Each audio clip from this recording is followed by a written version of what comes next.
This is Tubedigga, and in this video I'm going to show you an example of some sound design in the Akai MPC Live.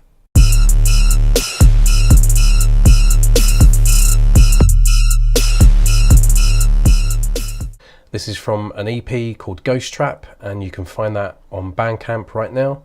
If you want to go and check that out, let's just play the intro to Mud Monster so you can hear these sounds in context.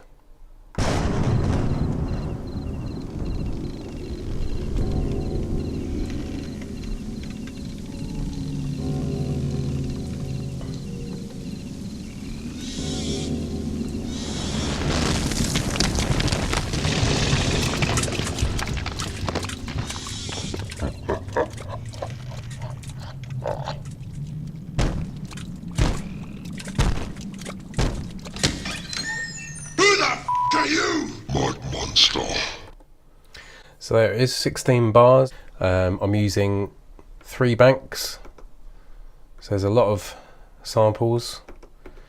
I'll take you through the samples now. So on the first pad of bank A, we've got this spooky flute trill sample. It was just an old flute sample I had from an old jazz record years ago, and it's got a delay and a compressor, a little bit of high pass filter to cut out the bottom end because I've pitched it down, get rid of some of the bass frequencies.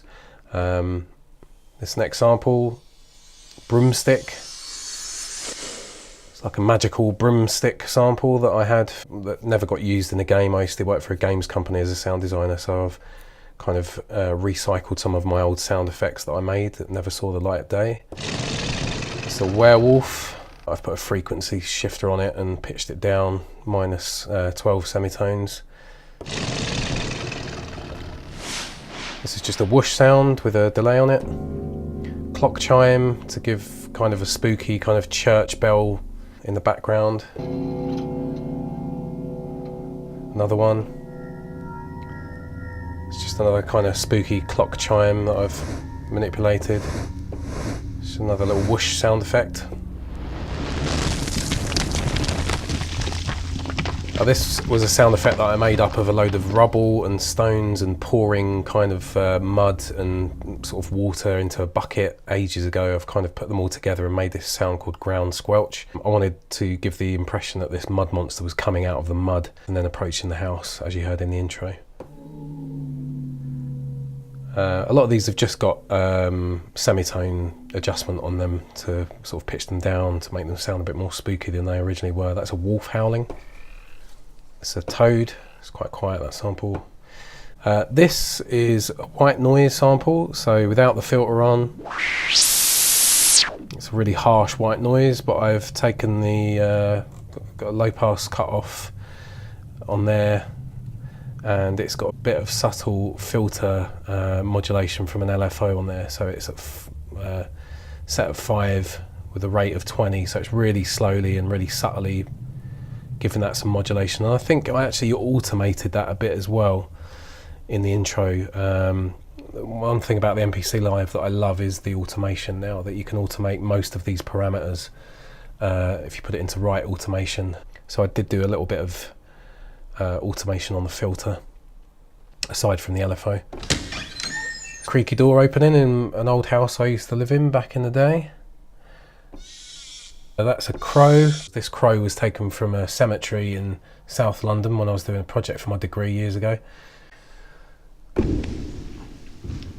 That's just some footsteps. That's me again in an old house. I don't think that actually gets triggered in this track. Some thunder, and I think on these first 2 pads of the second bank, both thunder.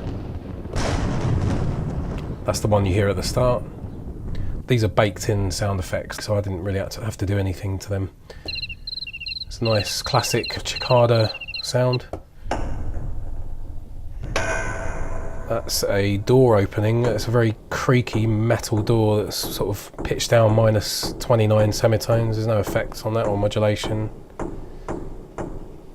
There's a big creaky spring on it. These next 4 pads, 5 to 8 on bank B, I wanted to give the impression of like creaky, really old, dead trees in the front lawn of this big house. I think there's some pan modulation on them. I've live recorded the panning automation on those. That's a Toad. Vampire intro. These are string stab kind of sounds that I made also for this game many years ago. They don't feature in the intro, but they feature later on in the track. This is a mud squelchy, goopy, kind of gloopy sound. All of these, most of these custom sound effects that I've recorded are recorded with a Zoom H6N. So yeah, these 3 footstep samples, I originally had, if you look at the layers for each of these, they're all at different semitones, different pitches, so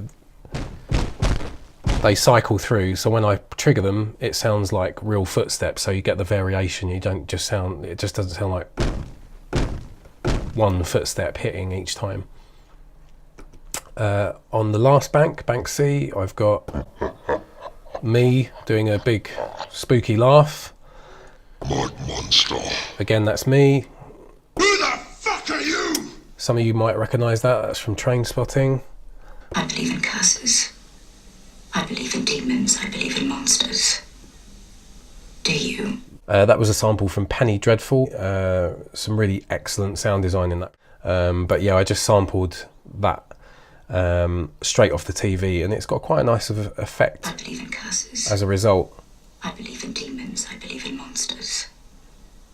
Do you? And I decided to add that towards the end of the track, just before the outro towards the end. Something dark. That didn't get used. I hope you've enjoyed this video. If you've got any questions or comments, stick them down below, and I'll just leave you with Mud Monster so you can hear it all in context. Please go to Bandcamp. I'm Tubedigga, and I'm out.